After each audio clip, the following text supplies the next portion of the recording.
छात्र हो या गांव के किसान, सभी लोगों ने सड़क पे आके हम लोगों का स्वागत किया, समर्थन किया। तो बहुत ही व्यापक समर्थन इस कार्यक्रम के प्रति बिहार भर में जहां जहां हम गए दिखा है।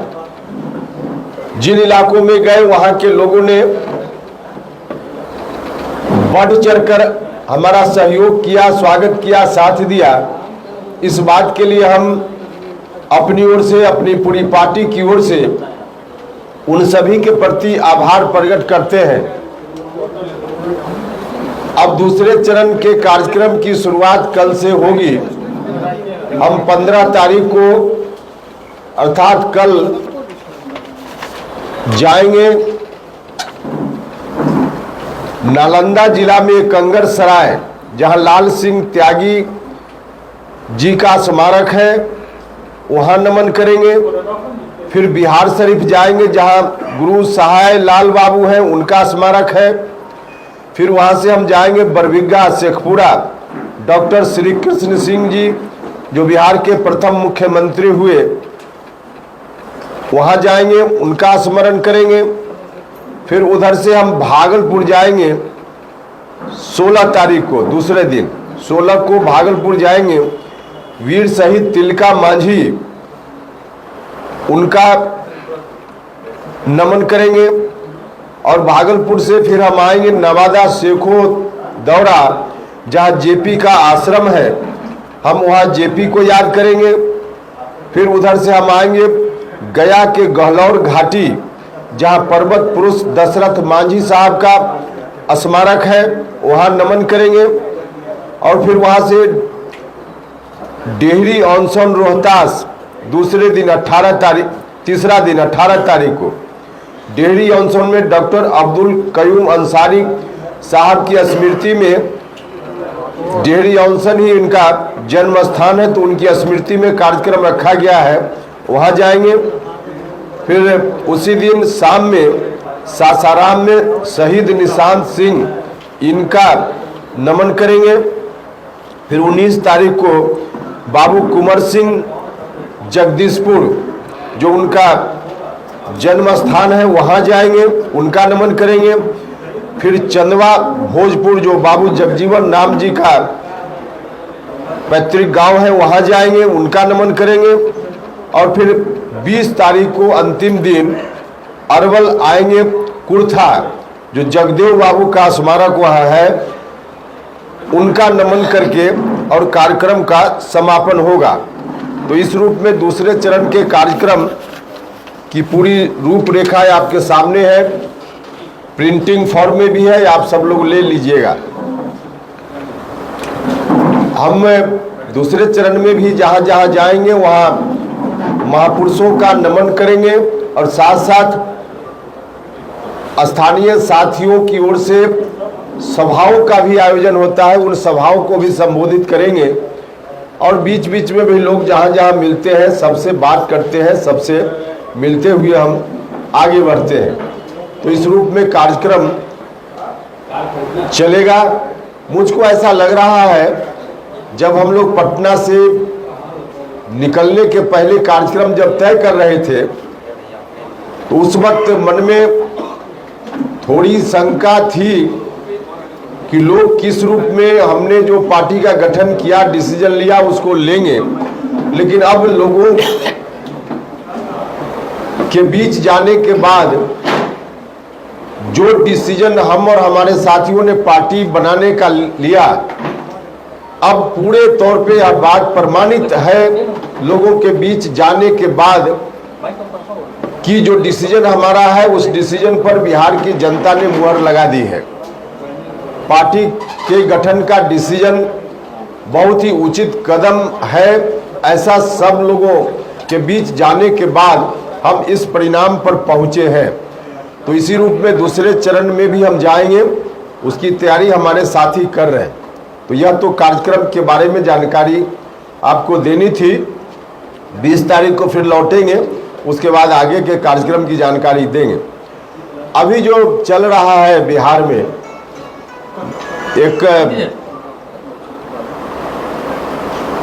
महागठबंधन में जिस तरह की स्थिति पैदा हुई है, हमने जनता दल यूनाइटेड में रहते हुए जिन बातों की चर्चा लगातार की, पार्टी धीरे धीरे कमजोर हो रही है, समाप्त हो रही है, हमारी बात पर नहीं ध्यान दिया गया। अंत में हमने अपना रास्ता लिया और उस वक्त हम बोलते थे कि जो कुछ भी हम बोल रहे हैं, कर रहे हैं, अकेले इस राय के हम ही नहीं हैं, बहुत सारे लोग जेडीयू में हैं।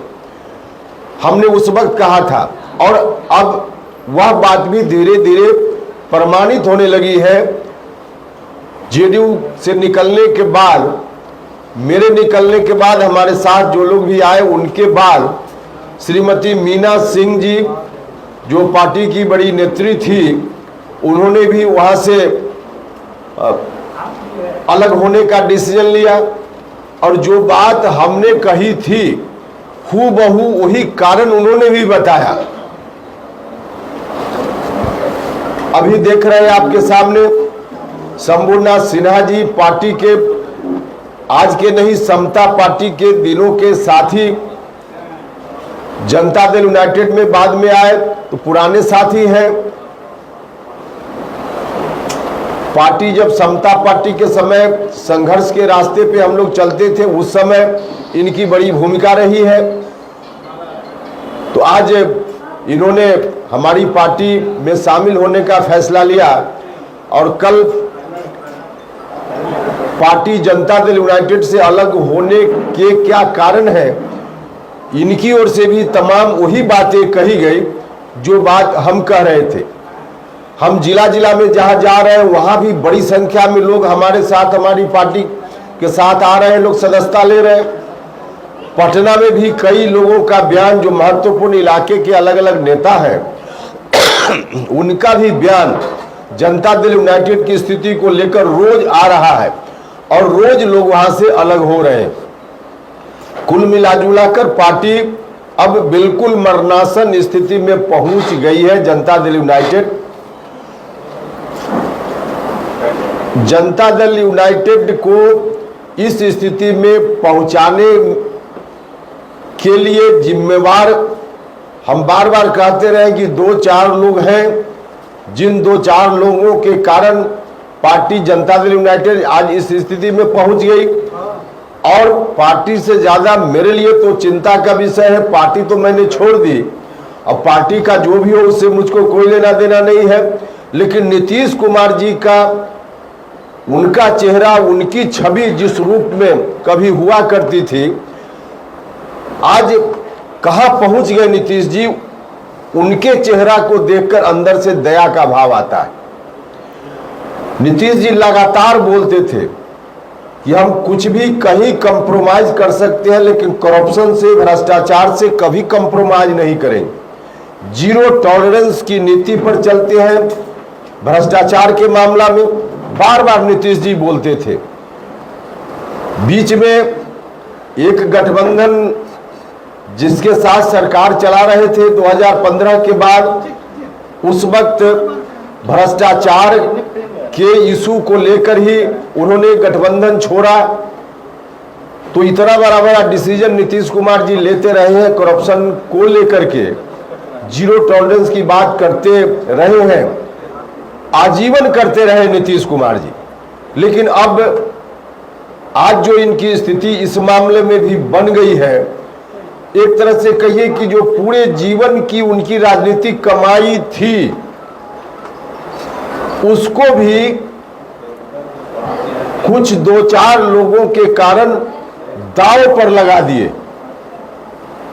अब जिस गठबंधन में है नीतीश जी और जिस व्यक्ति को या जिस पार्टी को अब आगे सौंपना चाहते हैं सब कुछ, उनकी जो स्थिति है भ्रष्टाचार के मामला में, नीतीश जी से जब सवाल पूछा आप ही में से कुछ लोगों ने कि जो छापेमारी हो रही है इस पर आपकी क्या टिप्पणी है, तो कुछ भी नीतीश कुमार जी नहीं बोल पाए।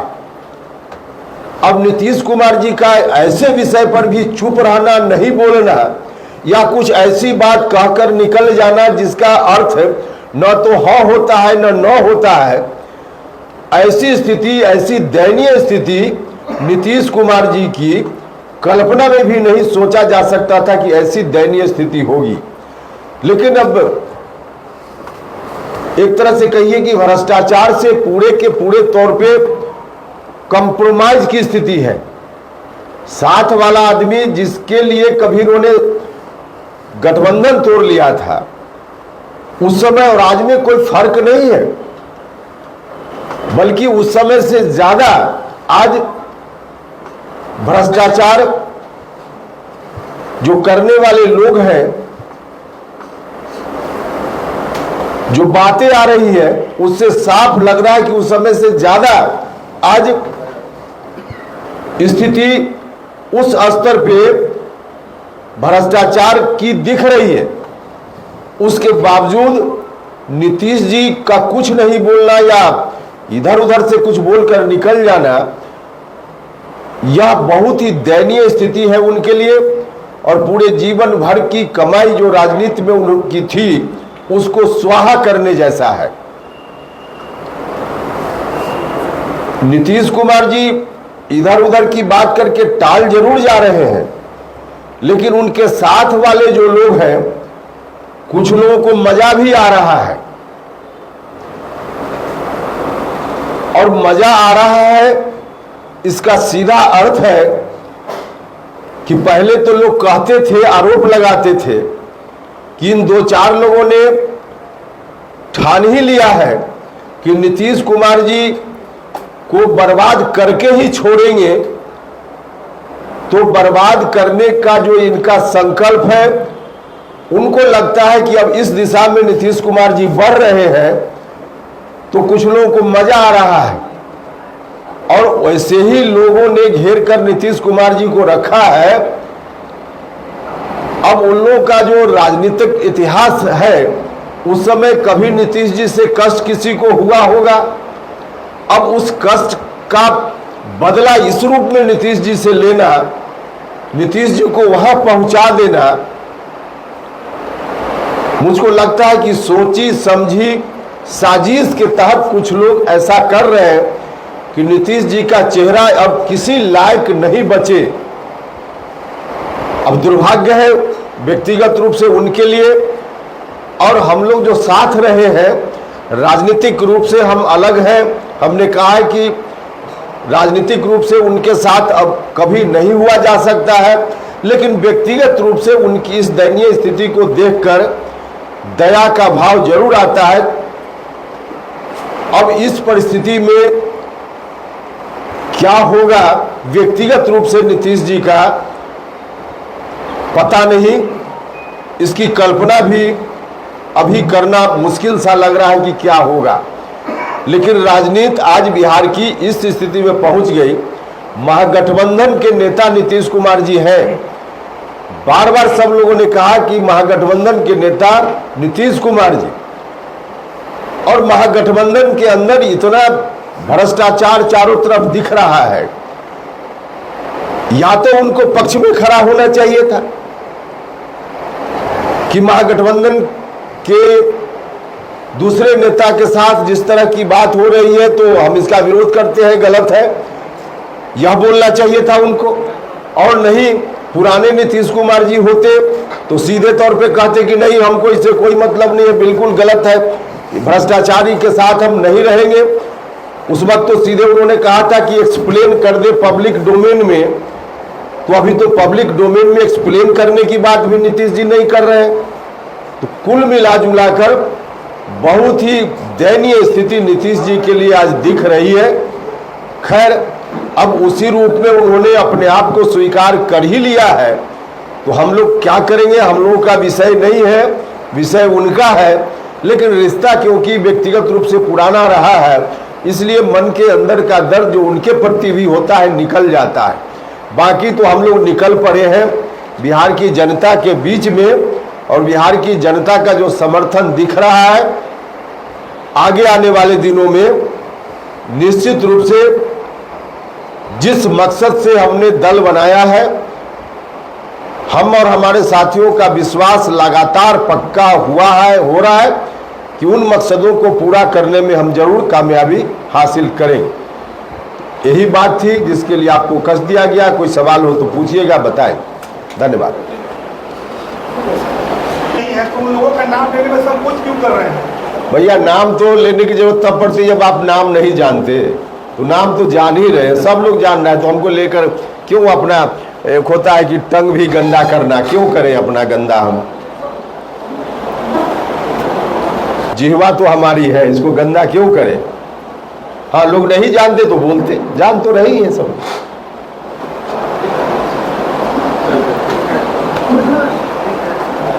चलिए, बहुत धन्यवाद। उसमें देखना हमको क्या है, पार्टी अपना अपना काम करती है, जिस पार्टी को जहां मर्जी हो जाए आए, उसमें क्या मतलब है उसका? ये आरजेडी करे कि बीजेपी जानबूझकर जो है केंद्रीय एजेंसी का दुरुपयोग कर रही है, परेशान कर रही है, हम लोग परेशान होने वाले नहीं है। यही बात तो हम बोल रहे हैं कि महागठबंधन के नेता नीतीश जी हैं, तो नीतीश जी को यही बात बोलना चाहिए ना, तो नीतीश जी क्यों नहीं बोल रहे हैं यह बात? अब नीतीश जी नहीं बोल रहे हैं तो उनके अंदर ही दो तरह की बात आ रही, तो विषय पहले उन लोगों का है, तो पहले यह तो तय हो कि कौन सही बोल रहा है, आरजेडी के लोग सही बोल रहे हैं या नीतीश जी मुस्कुरा के निकल जा रहे हैं, क्या मामला है? वही बात नीतीश जी को लगे तो साफ साफ नीतीश जी बोले। सर आरजेडी कह रही है कि जो बीजेपी का सपोर्ट करता है उसे वायु सुरक्षा दिया जाता है, और जो विपक्ष में रहता है उसके ईडी और सीबीआई भेजा जाता है। अच्छा, उनको यह जानकारी नहीं है क्या कि उपेंद्र कुशवाहा को वायु श्रेणी की सुरक्षा अभी नहीं पहले से मिली हुई है, और जनता दल यूनाइटेड की सरकार जब हम पार्टी में थे उस वक्त से हमको वायु श्रेणी की सुरक्षा मिली हुई है, तब हम कहाँ बीजेपी के साथ और खिलाफ का मामला था। देखिए, यह कोई बात नहीं है, कुछ भी कह देना। विधानसभा में यह मांग उठ रही है कि सीबीआई हो, ईडी हो या जो भी हो, बिहार सरकार से परमिशन ले, उसके बाद नेताओं के घर पे छापेमारी करे। आप इसे किस रूप में? हाँ, तो एक प्रस्ताव और साथ साथ पारित कर देना चाहिए कि कोई नेता, अब नेता की परिभाषा क्या होगी पता नहीं, वही लोग तय करेंगे।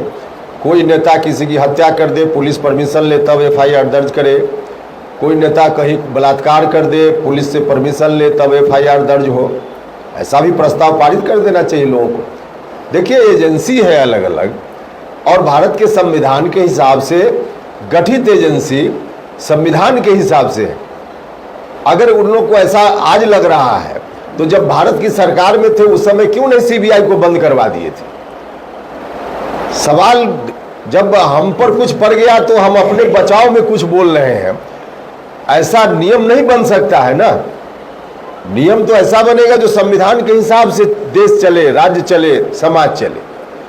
उन लोगों की जो बात है उसके हिसाब से जो बोल रहे हैं अपने बचाव में बोल रहे हैं, तो अपने बचाव के समय तो आदमी बिल्कुल समझिए कि विवेक खो देता है। देखिए, बिहार की सरकार पता नहीं इससे बचना क्यों चाह रही है। बिहार का कोई एक भी व्यक्ति अगर कहीं गलत तरीके से परेशान होता है, उसको प्रताड़ित किया जाता है, दुर्व्यवहार उसके साथ होता है, एक व्यक्ति के साथ भी, तो उसकी जवाबदेही राज्य सरकार के ऊपर बनती है कि राज्य की सरकार इसको गंभीरता से ले। ठीक है, जितने लोगों के बारे में खबर आ रही है, हो सकता है उसमें कुछ अफवाह भी हो। आजकल सोशल मीडिया के समय में अफवाह भी कुछ आती है, ऐसा नहीं हम कहते कि नहीं होगा, लेकिन जितना ही है जो खबर आ रही है 4 लोगों को अरेस्ट किया गया या कुछ भी, तो बिहार की सरकार उस रूप में स्वीकार क्यों नहीं करती है? और यह कोई पहली बार हो रहा है क्या? वहाँ उसके पहले असम में कभी, महाराष्ट्र में कभी, दिल्ली में कभी, अलग अलग जगह पे बिहार के लोगों के साथ तो इस तरह की घटनाएं होते ही रहती है। तो इन तमाम चीज़ों को समग्रता में देखना चाहिए राज्य की सरकार को, न कि कुछ बात अपने बचाव में कहकर। अब बिहार के लोग कब तक पीटे जाते रहेंगे, मारे जाते रहेंगे दूसरे राज्यों में? ये किसकी जवाबदेही है? राज्य की सरकार को देखना चाहिए कि नहीं देखना चाहिए? और सिर्फ इतना ही नहीं देखना चाहिए, इस समस्या का निदान तो लॉ एंड ऑर्डर के हिसाब से तत्काल देखने की जरूरत है, तभी निदान होगा। लेकिन साथ साथ बिहार के लोग बिहार से बाहर जाते हैं इतनी बड़ी संख्या में, और वह भी मजदूरी करने के लिए। इस पर आखिर कब तक, इस समस्या से कब बिहार के लोगों को निजात मिलेगी, यह भी राज्य सरकार की जवाबदेही है। देखना चाहिए लोगों को, लेकिन लोग पल्ला झाड़ लेते हैं। चलिए, बहुत धन्यवाद।